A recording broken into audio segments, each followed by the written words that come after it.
Hello everyone, a very warm welcome to the channel. जैसा कि आप सभी जानते हैं, we are preparing for lower PCS interview. इसी सीरीज़ की आज ये थर्ड वीडियो है। If you have not watch the earlier two videos, I would recommend you to go and watch them. तो ये जो पीपीटी है, यानी जो प्रेजेंटेशन है पावर पॉइंट की, I am making this entire presentation and जितने भी दिन we'll be able to practise, finally consolidated PPT जो होगी पीडीएफ के फॉर्म में आपको शेयर कर दी जाएगी। You can join the Telegram channel, the link is been given in the description. And वहाँ पर भी एक और आपको एक ग्रुप मिलेगा, the discussion group, you can join that also. तो उसमें ऐसा है कि आप अपनी क्वेरीज भी पोस्ट कर सकते हैं and you can get replies to all your queries out there as well. बाकी आप यहाँ पर भी कमेंट सेक्शन में you can comment here and I reply as soon as possible. Okay, so we've been discussing some expected question, some tips and peer group discussion के बारे में भी कुछ बात हुई है हमारी। तो फर्स्ट लेक्चर में ये आपको बताया गया था कि क्या क्या एरियाज से आपको क्वेश्चंस पूछे जा सकते हैं। We talked about certain tips, we talked about the peer group discussion and then कल के दिन में आपके ये जो कुछ क्वेश्चंस दिए हुए हैं इनको डिस्कस किया गया था कि किस तरीके से इनको आंसर किया जा सकता है, what could be model answer for these questions and what else you should be keeping in mind while answering such questions. Okay, so the questions for today are as follows. तो आज के जो questions हैं वो basically आज जो newspaper में articles आए हुए हैं या पिछले कुछ दिन से जो न्यूज़ चल रही हैं उसी को ध्यान में रखते हुए बनाए गए हैं। Okay, and these are certain questions जो कि हम एक्सपेक्ट कर सकते हो कि दैट ये जो करंट अफेयर्स वाला जो पोर्शन था, जैसे कि मैंने आपको बताया था कि 4 क्राइटेरियाज हैं जहाँ से आपसे क्वेश्चंस पूछे जा सकते हैं, तो उसी का ये करंट अफेयर्स वाला मॉड्यूल है, या फिर जनरल नॉलेज, जनरल अवेयरनेस को भी हम इसके अंदर कंसिडर कर सकते हैं। Alright, so the first question is what do you understand by dendro remediation. Now many of you would have heard about the term phyto remediation, right? So what does that mean? Dendro का मतलब होता है, dendro means tree basically, remediation मतलब trees की help से कुछ remedy करना या कुछ ठीक करना। तो यहाँ पर basically what we are talking about is the water. Okay, it is polluted because of heavy metals. Alright, those heavy metals could be in the form of nitrates or it could also be in the form of mercury, etc.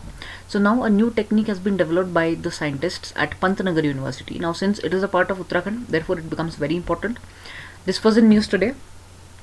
So they've used certain trees like eucalyptus, okay, and also they've used poplar. Okay, so what they've done is that they are passing the domestic water, that is the waste containing water from the domestic areas, they're passing it through the channels and which is eventually irrigating, or you can say is flowing through the areas containing these type of trees, for example eucalyptus. All right, now what they observed was that the areas where this water was passing through, these trees they contain more nitrogen, okay, as compared to the other trees which were growing in the same locality but were not receiving this water. यानी कि ऐसे trees जिसके through हमारे domestic waste वाला जो पानी जा रहा था उसमें जो है नाइट्रोजन का कंटेंट ज़्यादा था। ठीक है, तो इससे ये भी एक चीज़ पाई गई कि नाइट्रोजन का कंटेंट भी बढ़ गया इन प्लांट्स में।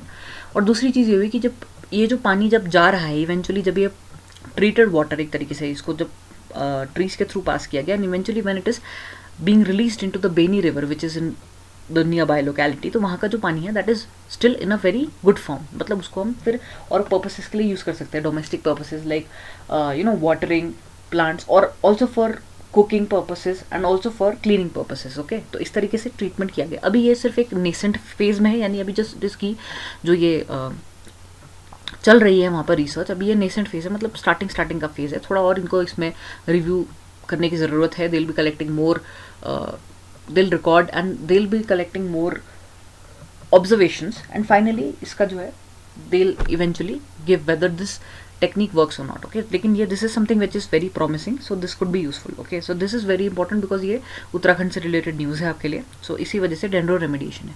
अब इसी को ध्यान में रखते हैं फाइटो रेमेडिएशन भी पूछा जा सकता है। तो what is phyto remediation? Phyto मतलब प्लांट्स, तो प्लांट्स का इस्तेमाल करते हुए भी अगर हम लोग वेस्ट वाटर का ट्रीटमेंट कर रहे हैं तो दैट बिकम्स फाइटो रेमेडिएशन। उसी का एक तरीके का रूप है कि हम डेंड्रो यानी ट्रीज का इस्तेमाल कर रहे हैं। Alright, the next question is what do you mean by the term Indian diaspora. अच्छा, अब इंडियन डायस्पोरा बहुत ज़्यादा इंपॉर्टेंट रहा है न्यूज़ में हाल ही में। डायस्पोरा ऐसे लोगों को कंसिडर किया जाता है जो कि पहले तो इंडियंस थे या फिर इंडियन ओरिजिन के ऐसे लोग जो कि अभी फिलहाल इंडिया के सिटीजन्स नहीं हैं, इंडिया से बाहर जाकर के रहने हैं। कोई जैसे कनाडा में सेटल हो गया है, कोई यूएसए में सेटल हो चुका है, कोई किसी यूरोपियन कंट्री में सेटल हुआ है, कोई ऑस्ट्रेलिया में सेटल हो गया। तो जितने भी ये लोग हैं ये इंडियन डायस्पोरा को कॉन्स्टिट्यूट करते हैं। अब ये क्यों इंपॉर्टेंट बन जाता है, क्योंकि इस तरीके से हमारा एक जो है सॉफ्ट पावर डिप्लोमेसी को ये जन्म देता है। क्यों? क्योंकि देखिए अगर यूएसए की बात करी जाए तो वहाँ पर बहुत सारे ऐसे हैं जो कि इंडियन ओरिजिन के अभी प्रेजेंटली यूएस के सिटीजन्स हैं, यानी उनका कुछ ना कुछ जो उनके even if you talk about the vice president, तो जो कमला हैरिस हैं वो भी इंडियन डायस्पोरा में कंसिडर करी जाएंगी, बिकॉज उनका वैसे तो वो इंडियन नहीं है, वो यूएस की सिटीजन है, लेकिन उनका जो जो ट्रेस करा जाए अगर उनके if you trace her origin, तो उनके जो पेरेंट्स हैं या उनके जो ग्रैंड पेरेंट्स हैं वो इंडिया से हम लोग ट्रेस कर पाएंगे। सिमिलरली ऋषि सुनक जो हैं अभी, जो कि आपके अभी प्राइम मिनिस्टर हैं ब्रिटेन के, राइट, तो उनका भी हम जो इंग्लैंड के जो बेसिकली हैं, तो उनको क्या, उनका भी हम ट्रेस कर सकते हैं ओरिजिन, तो वो भी डायस्पोरा में होगा। अब देखिए इससे क्या होता है कि एक तरीके की सॉफ्ट डिप्लोमेसी, जो कि हम नेक्स्ट क्वेश्चन में भी आ जाते हैं कि सॉफ्ट पार्ट डिप्लोमेसी क्या है। एक होती है हार्ड पार्ट डिप्लोमेसी, उसमें मतलब जैसे हम लोग पार का यूज़ कर रहे हैं, जैसे कि हम किसी को जो है सैंक्शंस दे दे रहे हैं, जैसे यूएस है सैंक्शन कर रहा है कि आप चाइना के साथ नहीं करोगे, नहीं तो हम आपको सैंक्शंस कर देंगे, और आप रशिया से कुछ परचेज नहीं करोगे, अदरवाइज हम आप पे सैंक्शंस लगा देंगे। तो ये तो हो गई हार्ड पावर डिप्लोमेसी, ठीक है। या फिर जो है किस तरीके का बैन लगा देना, या फिर अपनी पावर का यूज़ करना कि देखिए भैया मेरे पास तो न्यूक्लियर पावर है तो मेरे अगेंस्ट मत जाना, तो ये हो गया हार्ड पावर।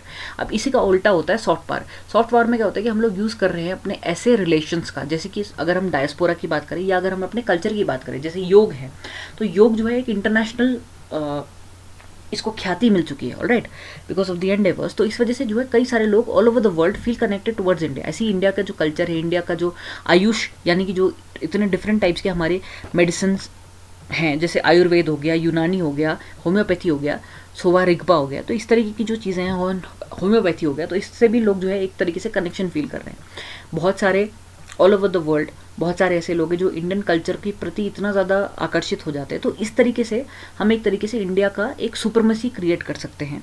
सिमिलरली अगर हम बुद्धिज़्म के टाइज़ की बात करें, तो बुद्धिज़्म के थ्रू हम लोग जो श्रीलंका में भी हमारे टाइज़ हैं इस वजह से, एंड नेपाल के साथ भी हमारा कुछ ना कुछ कल्चरल इस तरीके का टाई बन जाता है, जिसकी वजह से हम लोग सॉफ्ट डिप्लोमेसी का इस्तेमाल कर सकते हैं। एंड फाइनली ये हमें इवेंचुअली इट हेल्प्स।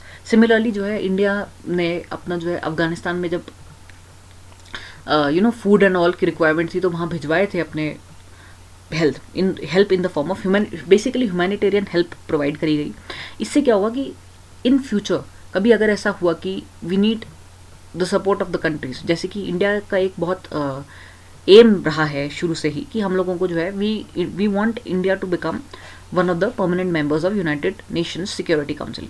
इस तरीके की अगर सिचुएशंस हैं तो इंडिया का एक स्ट्रॉन्ग फुट होल्ड उसमें दिखता है। अभी जैसे कि आपको पता होगा कि अभी फिलहाल India is hosting the G20, alright, तो इस वजह से इंडिया का एक जो है पूरे वर्ल्ड में इंडिया की इमेज एज वेल एज जो इंडिया का एक कोई भी बात मानने का तभी मानी जाएगी या तो हार्ड पावर हो। अब हार्ड पावर हमारे पास फिलहाल नहीं है, तो हम लोग सॉफ्ट पावर डिप्लोमेसी पे फोकस कर रहे हैं। इसी वजह से इंडियन डायस्पोरा भी इंपॉर्टेंट हो जाता है, क्योंकि अगर यूएस की बात करी जाए, कोई भी डिसीजन अगर उनकी गवर्नमेंट ले रही है, अगर वहाँ के कई सारे लोग हैं जो कि इंडियन डायस्पोरा को कॉन्स्टिट्यूट करते हैं, तो कोई भी अगर वो ऐसा डिसीजन लेते हैं जो कि इंडिया के अगेंस्ट है, तो वहाँ के डायस्पोरा पे इंपैक्ट पड़ेगा, यानी उनके वोट बैंक पे इंपैक्ट पड़ेगा। इस वजह से ये बहुत ज़्यादा इंपॉर्टेंट बन जाता है। ओके, अब नेक्स्ट आज के दिन न्यूज़ में ये आया था कि 2 टेम्पल्स ऐसे हैं उत्तराखंड के जो कि पहले तो कंजर्व थे आर्कियोलॉजिकल सर्वे ऑफ इंडिया से, बट अभी जो है वो मिट चुके हैं, यानी वो जहाँ पर थे वहाँ पे हैं ही नहीं। अगर हम उनके लैंड रिकॉर्ड्स की बात करें तो अब वो पूरी तरीके से गायब हो चुके हैं। तो ये 2 टेम्पल्स कौन से हैं, तो देखो एक तो अल्मोड़ा में है, द्वाराहाट में बेसिकली, वो था आपका कुटुम्बरी टेम्पल, ठीक है। ये क्या था कि 8th सेंचुरी में कत्यूरी किंग्स ने इसको बनाया था, एंड इसको 1915 में आर्कियोलॉजिकल सर्वे ऑफ इंडिया ने कंजर्व किया था, और लास्ट इसका जो रिकॉर्ड पाया गया था वो 1957 में पाया गया था। लेकिन अभी अगर वहाँ देखा जाए तो वहाँ पर कुछ भी नहीं बचा हुआ है। एक बहुत ऊंची टीले पर ये स्थित था, लेकिन माना जा रहा है कि वहाँ के जितने भी स्टोन्स या जिनका भी प्रयोग किया गया था इस मंदिर को बनाने के लिए, लोग उसको अपने अपने घर ले जा चुके हैं। हालांकि इसमें अभी जो है they are investigating whether this is true और नॉट, ठीक है, but this is something very strange. Okay, and second एक और टेम्पल में ऐसा हुआ है जो कि कॉर्बेट एरिया, जो कि आपका ढिकुली में है, रामनगर में बेसिकली। तो वहाँ क्या था कि वैराटपट्टन टेम्पल, ये 7th सेंचुरी के टाइम पे बना था, और वहाँ पर एक शिवालय भी पाया गया था। तो ये भी अभी कहीं भी नहीं, मतलब दिस हैज़ कम्प्लीटली डिसअपियर्ड। तो अब ये जो दो ये जो टेम्पल्स हैं, अब वो मिसिंग साइट्स के, टोटल मिसिंग साइट्स 50 हैं ऐसी इंडिया में, तो उनमें से 2 अब उत्तराखंड में ये जो टेम्पल्स हैं ये भी उस लिस्ट में आ चुके हैं, ऑलराइट। एंड फाइनली कुछ ऐसे वेज सजेस्ट करने जिससे कि थंडर एंड लाइटनिंग जो है वो उसके डैमेज को कंट्रोल किया जा सके। तो सबसे पहले तो देखो ऐसा है कि थंडर एंड लाइटनिंग आजकल बहुत ज़्यादा बढ़ चुकी है, आपने ऑब्जर्व भी किया होगा उत्तराखंड में। तो सबसे पहले तो आप जो है क्राउडेड या ऐसे एरिया में ना जाएं जहाँ पर पेड़ गिरने की संभावना है। दूसरा, ऐसे ट्रीज प्लांट ना करे जाए, जैसे यूकेलिप्टस है वो बहुत जल्दी गिर जाते हैं, तो ऐसे ट्रीज भी प्लांट ना करे जाए। घर पे रहें, सुरक्षित रहें, ओके।